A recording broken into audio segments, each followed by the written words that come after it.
Hello നമസ്കാരം. നാളത്തെ എപ്പിസോഡിൻ്റെ സ്റ്റോറിയാണ് പറയാൻ പോകുന്നത് കേട്ടോ. അപ്പോൾ എല്ലാവരും സ്റ്റോറി മുഴുവനായിട്ട് കേൾക്കുക. പിന്നെ നമ്മളെപ്പോഴും ആദ്യം തന്നെ പറയുന്നതാണ്, നമ്മുടെ ചാനൽ ആദ്യമായിട്ട് കാണുന്നവരാണെങ്കിൽ നിങ്ങൾക്ക് ഇഷ്ടമുണ്ടെങ്കിൽ മാത്രം ഒന്ന് സബ്സ്ക്രൈബ് ചെയ്ത് സപ്പോർട്ട് ചെയ്യുക. സബ്സ്ക്രൈബ് ചെയ്യാത്തവരാണെങ്കിൽ അതുപോലെ നിങ്ങൾക്ക് ഇഷ്ടമുണ്ടെങ്കിൽ മാത്രം നിങ്ങൾ വീഡിയോ ഒന്ന് ലൈക്ക് ചെയ്തിട്ട് വീഡിയോ കാണാൻ ശ്രമിക്കുക. അതുപോലെ ഹൈപ്പ് എന്ന ഓപ്ഷനും ഇഷ്ടമുണ്ടെങ്കിൽ മാത്രം ചെയ്യുക. അപ്പോൾ ഒരുപാട് പേര് ചോദിക്കുന്നുണ്ട്, ഒരു വീഡിയോ കാണണമെങ്കിൽ എന്തൊക്കെ കാര്യങ്ങളാണ് ചെയ്യേണ്ടത് എന്നൊക്കെ. അപ്പോൾ താല്പര്യം ഉണ്ടെങ്കിൽ മാത്രം ചെയ്യാം കേട്ടോ. താല്പര്യമുള്ളവർ മാത്രം ചെയ്യാം. അപ്പോൾ എന്താണെങ്കിലും നമുക്ക് സ്റ്റോറിയിലേക്ക് കടക്കാം. ഇന്നിപ്പോൾ നമ്മൾ പറയാൻ പോകുന്ന സ്റ്റോറി എന്ന് പറഞ്ഞിട്ടുണ്ടെങ്കിൽ നാളെ സംഭവിക്കുന്ന കുറച്ച് കാര്യങ്ങളെക്കുറിച്ചിട്ടാണ്. അപ്പോൾ നമ്മളെപ്പോഴും പറയുന്നതാണ്, സ്റ്റോറി നമ്മൾ പറയുമ്പോൾ കുറച്ചൊക്കെ നമ്മുടെ ഇമാജിനേഷൻ കൂടി സ്റ്റോറിയിൽ വരുന്നുണ്ട് എന്നൊക്കെ റിവ്യൂ പറയുമ്പോൾ. അപ്പോൾ അതൊക്കെ എന്താണെന്ന് വെച്ചാൽ കുറച്ചൊക്കെ നമ്മൾ സ്വന്തമായിട്ട് ഇങ്ങനെ പറയുന്നതാണ്. ഒരു പക്ഷേ സംഭവിച്ചേക്കാൻ സാധ്യതയുള്ള കുറച്ച് കാര്യങ്ങളൊക്കെയാണ് പറയുന്നത് കേട്ടോ. അപ്പോൾ അങ്ങനെയൊക്കെ സംഭവിച്ചിരുന്നെങ്കിൽ എന്ന് ആഗ്രഹിക്കുന്ന കാര്യങ്ങൾ കൂടിയാണ്. അപ്പോൾ അതുകൊണ്ടാണ് സ്റ്റോറി ഒന്ന് അങ്ങനെ ആ രീതിയിലൊക്കെ പറയുന്നത്. പിന്നെ കുറേ കാര്യങ്ങളൊക്കെ സംഭവിക്കുന്നുണ്ട്, ഇല്ല എന്ന് പറയുന്നില്ല. കാരണം നോവലിനെ ബേസ് ചെയ്തിട്ടുള്ള കാര്യങ്ങളായതുകൊണ്ട് അപ്പോൾ ചില കാര്യങ്ങളൊക്കെ സീനുകൾ അങ്ങോട്ടും ഇങ്ങോട്ടും മാറിപ്പോകുന്നുണ്ട്. പിന്നെ ചില സീനുകളൊന്നും നമ്മൾ പറയുന്നത് സ്റ്റോറിയിൽ നമ്മുടെ എപ്പിസോഡിൽ വരാറുമില്ല. അപ്പോൾ അതെന്താണെന്ന് വെച്ചിട്ടുണ്ടെങ്കിൽ നമ്മൾ ഒന്ന് സംഭവിച്ചിരുന്നെങ്കിൽ എന്നുള്ള രീതിയിൽ പറയുന്നതാണ്. അപ്പോൾ അങ്ങനെ എന്തെങ്കിലുമൊക്കെ ബുദ്ധിമുട്ടുണ്ടെങ്കിൽ നിങ്ങൾ ക്ഷമിക്കുക. താല്പര്യമുള്ളവർ മാത്രം സ്റ്റോറി കേൾക്കുക കേട്ടോ.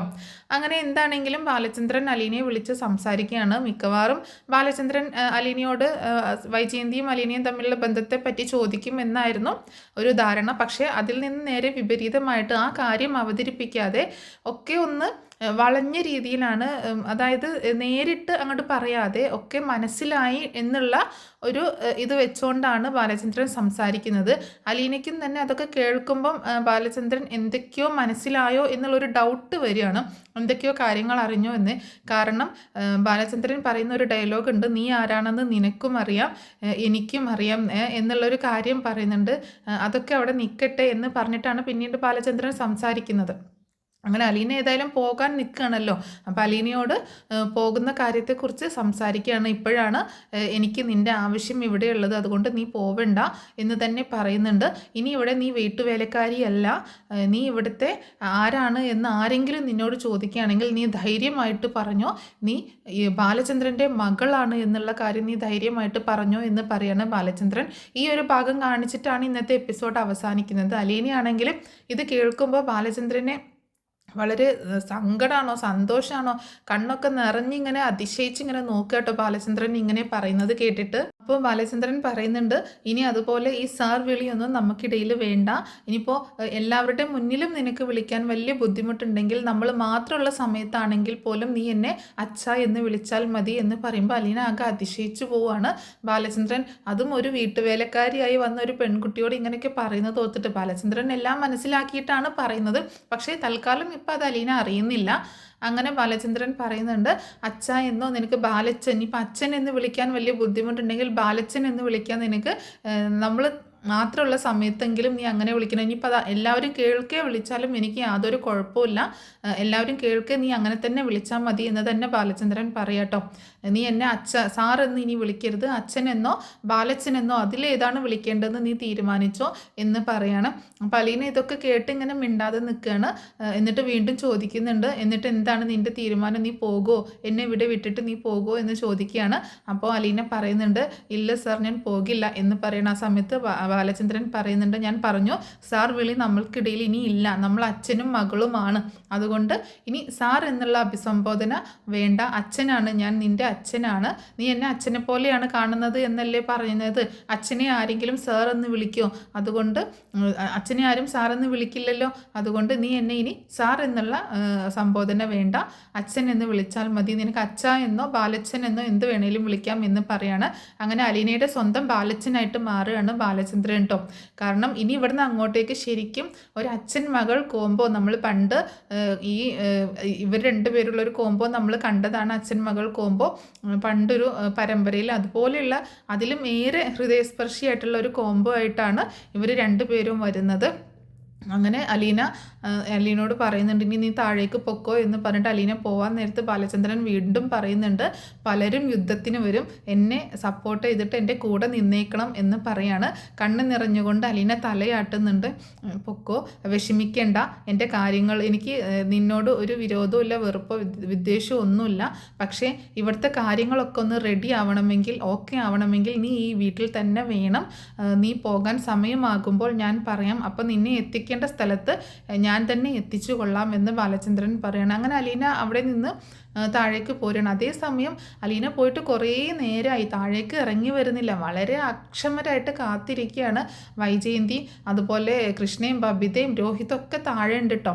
അപ്പോൾ അവരൊക്കെ ഇവരെ കാണാതായപ്പോൾ അവരൊക്കെ അവരവരുടെ റൂമിലേക്ക് അങ്ങോട്ട് പോയിട്ടുണ്ടായിരുന്നു. റൂമിലേക്ക് വെച്ചാൽ അവർ 3 പേരും കൂടെ അവിടെ സെറ്റിയിൽ ഇങ്ങനെ ഇരുന്ന് സംസാരിക്കുകയൊക്കെയാണ്. ഇവർ അലീന മുകളിലേക്ക് പോയിട്ട് താഴേക്ക് കാണുന്നില്ലല്ലോ. മനു ആണെങ്കിലും മുത്തശ്ശിയുടെ അടുത്താണ്, മുത്തശ്ശിയോട് സംസാരിച്ചുകൊണ്ടിരിക്കുകയാണ്. അങ്ങനെ അലീനയെ കാണാഞ്ഞിട്ട് ഇങ്ങനെ മുകളിലോട്ട് നോക്കി, അലീന എന്താ വരാത്തത് എന്നൊക്കെ ഓർത്ത് ഇങ്ങനെ നിൽക്കുകയാണ് വൈജ. ആ സമയത്ത് അലീന മുകളിൽ നിന്ന് താഴേക്ക് ഇറങ്ങി വരുന്നുണ്ട് കേട്ടോ. അങ്ങനെ അലീന വരുന്നത് കണ്ടിട്ട് വൈജ ഇങ്ങനെ നോക്കി നിൽക്കുന്നുണ്ട്. അലീനയാണെങ്കിൽ സങ്കടപ്പെട്ട് കരഞ്ഞിട്ടൊക്കെയാണ് മുകളിൽ നിന്ന് താഴേക്ക് ഇറങ്ങി വരുന്നത്. അങ്ങനെ ഇറങ്ങി വരുമ്പോൾ നേരെ മുന്നിൽ നിൽക്കുകയാണ് വൈജ, ഒരു ഭദ്രകാളീനെ പോലെ അലീനയെ തന്നെ രൂക്ഷമായിട്ട് നോക്കിക്കൊണ്ട് ഇങ്ങനെ നിൽക്കുകയാണ്. അപ്പോൾ അലീന വൈജയെ നോക്കിക്കൊണ്ട് തല താഴ്ത്തി മുത്തശ്ശിയുടെ റൂമിലേക്ക് അങ്ങോട്ട് പോകാൻ നിൽക്കുമ്പോൾ വൈജയന്തി ചോദിക്കുന്നുണ്ട്, നിൽക്ക് എന്ന് പറയാണ്. എന്തിനാണ് ബാലചന്ദ്രൻ എന്നെ വിളിച്ചത് എന്ന് ചോദിക്കുമ്പോൾ അലീന ഒന്നും പറയാൻ നിൽക്കുന്നില്ല കേട്ടോ, ഇങ്ങനെ മിണ്ടാതെ നിൽക്കുകയാണ്. ആ സമയത്ത് ചോദിക്കുന്നുണ്ട്, നിന്നോടല്ലേ ചോദിച്ചത്, എന്തിനാണ് ബാലചന്ദ്രൻ നിന്നെ മുകളിലേക്ക് വിളിച്ചത്, നിന്നെ മാത്രം അങ്ങോട്ടേക്ക് വിളിപ്പിച്ചത് എന്തിനാണ്, ഞങ്ങൾക്ക് ആർക്കും എൻട്രി ഇല്ലല്ലോ എന്നിട്ട് നിന്നെ എന്തിനാണ് വിളിപ്പിച്ചതെന്ന് ചോദിക്കുമ്പോൾ എന്നോട് ഇവിടെ നിന്ന് പോവണ്ട എന്ന് പറയാനാണ് വിളിപ്പിച്ചത് എന്ന് പറഞ്ഞു. അപ്പം ചോദിക്കുന്നുണ്ട്, നീ യാത്ര പറഞ്ഞോ ബാലചന്ദ്രനോട്, യാത്ര പറയാനല്ലേ നീ പോയത്, എന്നിട്ട് എന്താണ് അവിടെ ഉണ്ടായത് എന്ന് ചോദിക്കുമ്പോഴാണ് പറയുന്നത്, എന്നോട് ഇവിടെ നിന്ന് പോവണ്ട എന്ന് പറഞ്ഞു എന്ന് പറയാണ് അലീന. നിന്നോട് ഇവിടെ നിന്ന് പോവണ്ടെന്നോ, നിന്നെ ഇവിടെ നിന്ന് ഞാൻ പിരിച്ചു വിട്ടതാണല്ലോ, പിന്നെ എങ്ങനെ നിന്നോട് ഇവിടെ നിന്ന് പോവണ്ട എന്ന് പറയും എന്ന് ചോദിക്കുകയാണേ. അതെനിക്കറിയില്ല, എന്നോട് ഇവിടെ നിന്ന് പോവണ്ട എന്നാണ് പറഞ്ഞത് എന്ന് പറയുന്നുണ്ട് അലീന. അപ്പോൾ ഇവിടെ ഇങ്ങനെ സംസാരം കേട്ടിട്ട് മനു റൂമിൽ നിന്ന് പുറത്തേക്ക് ഇറങ്ങി വരുന്നുണ്ട് കേട്ടോ. ആ സമയത്ത് വൈജ അലീനയോട് ഇങ്ങനെ ദേഷ്യപ്പെട്ടുകൊണ്ടിരിക്കുകയാണ്. നിന്നെ ഞാൻ ഇന്ന് ഇവിടുന്ന് പറഞ്ഞയക്കാൻ തീരുമാനിച്ചതാണ്, ഇനി ഇവിടെ നീ നിൽക്കണ്ട, നീ ഇവിടെ നിന്ന് പൊക്കോ എന്ന് പറഞ്ഞുകൊണ്ട് അലീനയോട് ഇങ്ങനെ പറയുമ്പം എനിക്ക് ഇനി പോവാൻ പറ്റത്തില്ല, സാറിനോട് ഇവിടെ നിന്ന് പോവരുത് എന്നാണ് പറഞ്ഞിട്ടുള്ളത്, അതുകൊണ്ട് ഞാൻ പോകുന്നില്ല എന്ന് അലീന പറയാണ്. അത്രക്ക് ആയോ നീ, ഞാൻ പറയുന്നത് ഇത് എൻ്റെ വീടാണ്, ഇവിടെ ഞാനാണ് തീരുമാനിക്കുന്നത് കാര്യങ്ങൾ എന്ത് വേണമെന്നുള്ളത്, അതുകൊണ്ട് ഇവിടെ നിന്ന് പോകാൻ പറഞ്ഞാൽ പൊക്കോളം എന്ന് പറയുമ്പോൾ മനു വന്നിട്ട് ചോദിക്കുന്നുണ്ട്, എന്താണ് ആൻറ്റി, എന്താണ് പ്രശ്നം എന്ന് ചോദിക്കുകയാണ്. അല്ല, ഇവളിന്ന് ഇവിടുന്ന് പോവാൻ നിന്നതല്ലേ മനു, പിന്നെ എന്തിനാണ് ഇവളെ ഇവിടെ പിടിച്ചു നിർത്തുന്നത് എന്ന് ചോദിക്കണം. ആൻറ്റി എന്തറിഞ്ഞിട്ട് ഈ പറയുന്നത്, ഈ സമയത്ത് അലീന പോയാൽ എങ്ങനെ ശരിയാകും, ആൻറ്റി ബാങ്കിലേക്ക് പോകും, ഇവരൊക്കെ സ്കൂളിലും കോളേജിലൊക്കെ പോകും, പിന്നെ മുത്തശ്ശിയെ നോക്കണം, സാറിനെ നോക്കണം, അപ്പോൾ ആര് നോക്കും എന്നൊക്കെ പറയുമ്പോൾ അതിനൊക്കെ വേറെ എന്തെങ്കിലും വഴി കാണണം, ഇവള് തന്നെ വേണമെന്ന് എന്താ ഇപ്പം ഇത്ര നിർബന്ധം, ആർക്കപ്പം ഇത്ര നിർബന്ധം എന്നൊക്കെ ചോദിക്കുകയാണ്. അപ്പോൾ ഈ ഒച്ചപ്പാടും ബഹളമൊക്കെ കേട്ടിട്ട് ബാലചന്ദ്രൻ മുകളിലേക്ക് വരുന്നുണ്ട്. എന്താ മനു അവിടെ പ്രശ്നം എന്ന് ചോദിക്കുകയാണ്. അത് അങ്കിൾ എന്ന് പറഞ്ഞിട്ട് എന്നിട്ട് ചോദിക്കുന്നുണ്ട്, അലീന ഇവിടെ നിന്ന് പോവാത്തതാണോ മനു പ്രശ്നം, അലീന ഇവിടെ നിന്ന് എങ്ങോട്ടേക്കും പോകുന്നില്ല, എൻ്റെ അനുവാദം കൂടാതെ അലീന ഇനി ഇവിടെ നിന്ന് പോവത്തില്ല എന്ന് പറയണം. അതെങ്ങനെ ശരിയാകും, അവൾ ഇന്ന് പോവാൻ നിന്നതല്ലേ, പോവാൻ നിന്ന ആൾക്കാരെ പിന്നെ പിടിച്ചു വെക്കേണ്ട കാര്യമുണ്ടോ എന്ന് ചോദിക്കുകയാണ് വൈജ. കാര്യമുണ്ട്, അവൾ ഇനി ഇവിടെ നിന്ന് പോകുന്നില്ല. പിന്നെ മറ്റൊരു കാര്യം കൂടി പറഞ്ഞേക്കാം, അലീനയെ ശത്രുവായി കാണുന്നവരൊക്കെ ഇന്ന് മുതൽ എൻ്റെയും ശത്രുവാണ്, അവർക്ക് എൻ്റെ മനസ്സിലോ ജീവിതത്തിലോ ഒന്നും സ്ഥാനമില്ല എന്നും കൂടി പറയാണ് ബാലചന്ദ്രൻ. ഇതും കൂടി കേൾക്കുമ്പോൾ വൈജയന്തിക്ക് ഭയങ്കരമായിട്ട് ദേഷ്യം വരിക കേട്ടോ. അങ്ങനെ അതും പറഞ്ഞിട്ട് ബാലചന്ദ്രൻ അവിടെ നിന്ന് പോകുന്നുണ്ട്. അപ്പോൾ 1-2 കാര്യങ്ങളും കൂടി അലീനയെ സപ്പോർട്ട് ചെയ്തുകൊണ്ടും വൈജയന്തിക്ക് കുറിക്ക് കൊള്ളുന്ന മാതിരി സംസാരിക്കുന്നുണ്ട് കേട്ടോ. എന്നിട്ട് ബാലചന്ദ്രൻ പോവാണ്. എനിക്ക് ശാന്തതയും സമാധാനമാണ് വേണ്ടത്, ഇവിടെ താഴെ കിടന്ന് ഒച്ചപ്പാടും ബഹളം ഉണ്ടാക്കി കഴിഞ്ഞാൽ ഞാൻ എൻ്റെ പാട്ടിന് ഈ വീട്ടിൽ നിന്ന് അങ്ങോട്ട് ഇറങ്ങിപ്പോകും എന്ന് പറഞ്ഞിട്ടാണ് ബാലചന്ദ്രൻ പോകുന്നത്. അപ്പോൾ ബാലചന്ദ്രൻ പോയതിന് ശേഷം മനു പറയുന്നുണ്ട്, ആൻറ്റി എന്താണ് ഈ പറയുന്നത്, ആൻറ്റിക്ക് ഒന്ന് അങ്കിളിനോട് സപ്പോർട്ട് ചെയ്ത് അങ്കിളിനെ മനസ്സിലാക്കിക്കൊണ്ട് നിന്നോട്, അപ്പോൾ ഈ പ്രശ്നങ്ങളൊക്കെ ഒന്ന് സോൾവ് ആവുമല്ലോ എന്ന് ചോദിക്കുന്നുണ്ട്. ആൻറ്റി വെറുതെ ഇങ്ങനെ കിടന്ന് ഓരോ പ്രശ്നങ്ങൾ ഉണ്ടാക്കേണ്ട കാര്യമില്ല. ഇതിപ്പോൾ ആൻറ്റി അങ്കിളിൻ്റെ അടുത്തൊന്ന് ഇണങ്ങി നിന്നാൽ തീരാവുന്ന പ്രശ്നമേ ഉള്ളൂ. ആൻറ്റി എന്തിനാണ് ഈ കടിച്ച് കീറാൻ നിൽക്കുന്നത് പോലെ നിൽക്കുന്നത്? ആ സ്വഭാവം ഒന്ന് മാറ്റി വെച്ചിട്ട് ഇത്തിരി സ്നേഹത്തോടെയും ക്ഷമയോടെയും സമാധാനത്തിലൊന്ന് സംസാരിച്ച് നോക്കൂ. അപ്പോൾ ഒരു പ്രശ്നം ഉണ്ടാവത്തില്ല എന്ന് പറയണം. അപ്പം വൈജയന്തിക്ക് ദേഷ്യം വരികയാണ്. മനു, നീ എവിടെ നിന്നാണ് സംസാരിക്കുന്നതെന്ന് ഓർക്കണം. എൻ്റെ വീട്ടിൽ നിന്നിട്ടാണ് എനിക്കെതിരെ നീ സംസാരിക്കുന്നത്. അത് ആർക്ക് വേണ്ടിയാണ് എന്നൊക്കെ ചോദിച്ച് ഇങ്ങനെ ഒച്ചയെടുക്കുകയാണ്. ഈ ആരുമില്ലാത്ത അനാഥയായ ഇവൾക്ക് വേണ്ടിയിട്ടാണോ എന്നൊക്കെ ചോദിക്കുമ്പോൾ ആൻറ്റി എന്നോട് അമ്മാതിരി വർത്താനൊന്നും പറയണ്ട. ഇത് ആൻറ്റിയുടെ വീടായിരിക്കാം, ആൻറ്റിയുടെ സ്ഥലമായിരിക്കാം. പക്ഷേ ഇത് ആൻറ്റിയുടെ അല്ല, ഇത് ബാലചന്ദ്രൻ അങ്കിളിൻ്റെ വീടാണ്. അവിടെയാണ് ഞാൻ നിൽക്കുന്നത്. എനിക്ക് ഇവിടെ വരാനും പോകാനും അങ്കിളിൻ്റെ അനുവാദം മാത്രം മതി. ആൻറ്റി ഒരുപാട് കിടന്ന് എൻ്റെ നേരെ ചാടാൻ നിൽക്കണ്ട. ഞാൻ അത് കേട്ടൊന്നും അങ്ങനെ പേടിച്ചു പോകുന്ന ആളല്ല. ആൻറ്റിയുടെ സംസാരമൊന്നും ആൻറ്റിയുടെ മക്കളുടെ അടുത്ത് എടുത്താൽ മതി, എൻ്റെ അടുത്ത് അതൊന്നും എടുക്കാൻ നിൽക്കണ്ടെന്ന് മനു കടുത്ത തീരുമാനത്തിൽ പറയണം. അങ്ങനെ മനു വീണ്ടും മുത്തശ്ശിയുടെ അടുത്തേക്ക് തന്നെ അങ്ങോട്ട് കയറി ചെല്ലുക കേട്ടോ. അങ്ങനെ അങ്ങോട്ട് കയറി ചെല്ലുന്ന സമയത്ത് അലീന അവിടെ ഇങ്ങനെ ആകെ വിഷമിച്ച് നിൽക്കണം. അപ്പം മനുവിൻ്റെ കയ്യിൽ നിന്ന് ഇങ്ങനെ ഒരു നല്ലൊരു സംസാരമൊക്കെ കേട്ടപ്പോൾ വൈജിയും തന്നെ ആകെ പകച്ചിങ്ങനെ നിൽക്കുകയാണ്. അപ്പം പിന്നെ പെട്ടെന്ന് അലീനയും തന്നെ മുത്തശ്ശിയുടെ റൂമിലേക്ക് അങ്ങോട്ടേക്ക് ചെല്ലുന്നുണ്ട്. എന്താ മനു, എന്താ അവിടെ ഉണ്ടായത് എന്ന് മുത്തശ്ശി ചോദിക്കുമ്പോൾ, എൻ്റെ മുത്തശ്ശി, ഇതൊന്നും അങ്ങനെ ശരിയാവാൻ പോകുന്നില്ല. ആൻറ്റി രണ്ടും കൽപ്പിച്ച മട്ടാണ്. ആൻറ്റിക്കൊന്ന് ഒതുങ്ങിയാൽ എന്താണ് കുഴപ്പം? ആൻറ്റി ഇങ്ങനെ കടിച്ചു കയറാനായിട്ട് നിൽക്കുന്നത് എന്തിനാണ് എന്നൊക്കെ ചോദിക്കുമ്പോൾ മുത്തശ്ശിക്കും വളരെ ദേഷ്യം വരാട്ടോ. എന്നിട്ട് ഇപ്പം എന്താണ് അവിടെ തീരുമാനമായത്, എന്താ ഉണ്ടായതെന്ന് ചോദിച്ചപ്പോൾ അലീന പറയുന്നുണ്ട്, എന്നോട് സാറ് പോവണ്ടെന്ന് പറഞ്ഞു, ഇവിടെ തന്നെ നിൽക്കാൻ പറഞ്ഞു എന്ന് പറയണം. അപ്പോൾ അത് കേട്ടപ്പോൾ മുത്തശ്ശിക്ക് ഭയങ്കര സന്തോഷമാവുകയാണ്. എനിക്ക് തോന്നി അവൻ അങ്ങനെ തന്നെ പറയുള്ളൂ, അല്ലാതെ നിന്നോട് ഇവിടെ നിന്ന് പോവാൻ ഒരിക്കലും ബാലൻ പറയില്ല എന്ന് മുത്തശ്ശി പറയാട്ടോ. ഇപ്പോഴാണ് എനിക്ക് സമാധാനമായത്. ഇത്രയും നേരം ഞാൻ നീ പോകുമല്ലോ എന്നോർത്ത് ആകെ വിഷമിച്ചിരിക്കുകയായിരുന്നു. എന്നിട്ട് പോകുന്നില്ല എന്ന് തന്നെയല്ലേ നിൻ്റെ തീരുമാനം എന്ന് ചോദിക്കുകയാണ് മുത്തശ്ശി. അതേ മുത്തശ്ശി, സാർ എന്നോട് അത്രയും പറഞ്ഞു. ഞാൻ ഇവിടെ നിന്ന് പോയി കഴിഞ്ഞാൽ സാറും ഈ വീട് വിട്ടിറങ്ങും. പിന്നെ ഞാൻ തിരിച്ചു വരുമ്പോൾ മാത്രമേ ഇങ്ങോട്ടേക്ക് വരത്തുള്ളൂ എന്ന് പറഞ്ഞു. ഞാൻ എന്ത് ചെയ്യും മുത്തശ്ശി? എനിക്കിനി അപ്പോൾ ഞാൻ അങ്ങനെ എങ്ങാനും സംഭവിച്ചു കഴിഞ്ഞാൽ അതിൻ്റെ പഴിയും എൻ്റെ തലയിൽ തന്നെ വരത്തില്ലേ? എന്താണെങ്കിലും ഞാൻ പോകുന്നില്ല എന്ന് തീരുമാനിച്ചു എന്ന് പറയാണ്. അപ്പോൾ മുത്തശ്ശി പറയുന്നുണ്ട്, എന്തോ കാര്യമായിട്ടുള്ളൊരു പ്രശ്നം ബാലചന്ദ്രൻ്റെ മനസ്സിലുണ്ട്. അവൻ്റെ മനസ്സിൽ വിഷമം തട്ടിയിട്ടുണ്ട്. അതുകൊണ്ടാണ് അവൻ ഇങ്ങനെയൊക്കെ ചെയ്യുന്നത്. വൈജ ഒന്ന് മനസ്സിലാക്കി പെരുമാറുകയാണെങ്കിൽ അതൊക്കെ ഒന്ന് ശരിയാകും എന്ന് പറയുമ്പോൾ ആൻറ്റി അതിന് ഒന്നും ഒതുങ്ങുന്നില്ലല്ലോ മുത്തശ്ശി. ആൻറ്റി രണ്ടും കൽപ്പിച്ച് ഇങ്ങനെ നിൽക്കുകയാണ്. പക്ഷേ അങ്കിളിനാണെങ്കിൽ ആൻറ്റിയുടെ കൂടെ ഇനി കഴിയാൻ താല്പര്യമില്ല.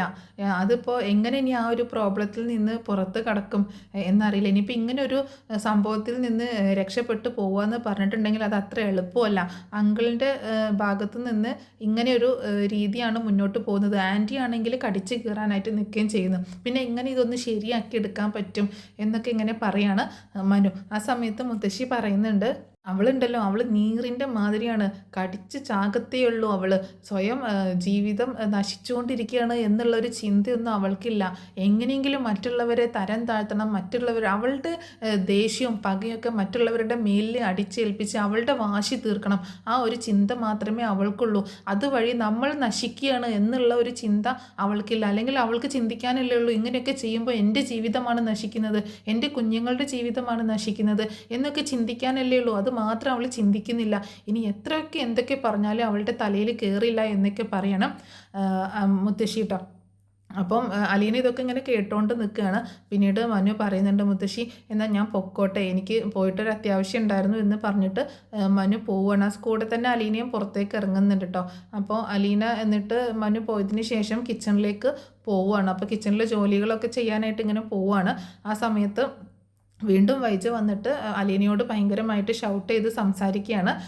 നീ ഇവിടെ ഇനി അധികം വാഴാന്ന് വിചാരിക്കേണ്ട, ആരൊക്കെ എന്തൊക്കെ പറഞ്ഞാലും നിന്നെ ഞാൻ ഇവിടെ നിന്ന് പറപ്പിക്കും, നിൻ്റെ തള്ളയുടെ സ്വഭാവം നീ ഇവിടെ എടുക്കാൻ നിൽക്കണ്ട എന്നൊക്കെ പറഞ്ഞിട്ട്, ഏതെങ്കിലും ഒരു അഴിഞ്ഞാട്ടക്കാരിയായിരിക്കും നിൻ്റെ തള്ള, ആ അഴിഞ്ഞാട്ടം നിനക്ക് ഇവിടെ എടുക്കാൻ ഞാൻ അനുവദിക്കത്തില്ല, എൻ്റെ കുടുംബജീവിതം തകർക്കാൻ ഞാൻ നിന്നെ അനുവദിക്കത്തില്ല എന്നൊക്കെ പറഞ്ഞുകൊണ്ട് ഇങ്ങനെ ഭയങ്കരമായിട്ട് സംസാരിക്കുമ്പോൾ അലീനയ്ക്ക് ഭയങ്കര ദേഷ്യം വരികയാണ്.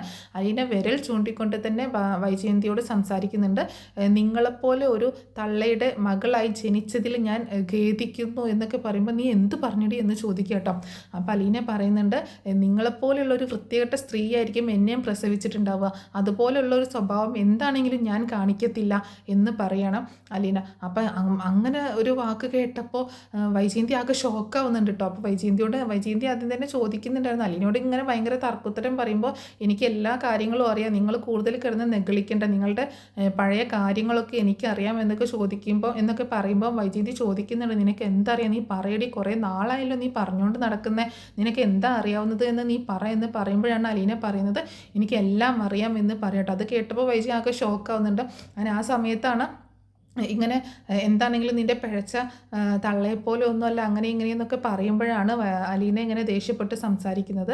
നിങ്ങളെപ്പോലൊരു സ്ത്രീ ആയിരിക്കും എന്നെ പ്രസവിച്ചത്, പക്ഷേ എന്താണെങ്കിലും ആ സ്വഭാവമൊന്നും എനിക്ക് കിട്ടിയിട്ടില്ല എന്ന് തന്നെ പറയാണ്. അപ്പോൾ അങ്ങനെയൊക്കെ കേൾക്കുമ്പോൾ വൈശന്തിക്ക് ഭയങ്കര ദേഷ്യം കൂടുന്നുണ്ട്. അപ്പോൾ ഇങ്ങനെയൊക്കെയുള്ള കാര്യങ്ങളാണ് നാളത്തെ എപ്പിസോഡിൽ സംഭവിക്കാൻ പോകുന്നത്. അപ്പോൾ ഞാൻ നേരത്തെ പറഞ്ഞു, കുറേയൊക്കെ നമ്മൾ കുറച്ചൊക്കെ ഒന്ന് ഇമാജിൻ ചെയ്തിട്ടും കൂടിയാണ് സ്റ്റോറി പറയുന്നത്. പിന്നെ നാളത്തെ എപ്പിസോഡിൽ സംഭവിക്കാൻ സാധ്യതയുള്ള ഭാഗങ്ങളും കുറച്ച് പ്രമോസൊക്കെ കുറച്ച് മുന്നേ വന്ന പ്രമോയിലൊക്കെ ഉണ്ടായ ഭാഗങ്ങളൊക്കെ ഉൾപ്പെടുത്തിക്കൊണ്ടാണ് നമ്മൾ സ്റ്റോറി പറഞ്ഞിട്ടുള്ളത് കേട്ടോ. അപ്പോൾ നാളത്തെ പ്രമോയായിട്ട് ഇന്ന് കാണിച്ചത് മാത്രമല്ല, കുറച്ച് മുൻപ് തന്നെ ഈ നാളത്തെ എപ്പിസോഡിൻ്റെ പ്രമോയൊക്കെ കാണിച്ചിട്ടുണ്ട്. അപ്പോൾ അതിലും ഉള്ള ഭാഗങ്ങൾ കൂടി ഉൾപ്പെടുത്തിയിട്ടാണ് സ്റ്റോറി പറഞ്ഞിട്ടുള്ളത്. അപ്പോൾ എന്താണെങ്കിലും സ്റ്റോറി ഇഷ്ടമായിട്ടുണ്ടാവുമെന്ന് കരുതുകയാണ്. സ്റ്റോറി എന്താണെങ്കിലും എല്ലാവർക്കും ഇഷ്ടപ്പെടും, കാരണം മഴത്തോരും മുമ്പേ എന്ന് പറഞ്ഞിട്ടുണ്ടെങ്കിൽ അത്രയും നല്ലൊരു എപ്പിസോഡാണ്. നമ്പർ 1 സ്റ്റോറിയാണ്, നമ്മുടെ ഏഷ്യാനെറ്റിൽ അപ്ലോഡ് ചെയ്തുകൊണ്ടിരിക്കുന്ന സ്റ്റോറിയാണ്. അപ്പോൾ അതല്ല ഞാൻ ഉദ്ദേശിച്ചത്, സ്റ്റോറി നമ്മൾ പറഞ്ഞ കാര്യങ്ങളൊക്കെ നിങ്ങൾക്ക് ഇഷ്ടമായിട്ടുണ്ടാവുമെന്ന് കരുതുകയാണ്. ഇഷ്ടമായിട്ടുണ്ടെങ്കിൽ സപ്പോർട്ട് ചെയ്യാൻ മറക്കരുത് കേട്ടോ.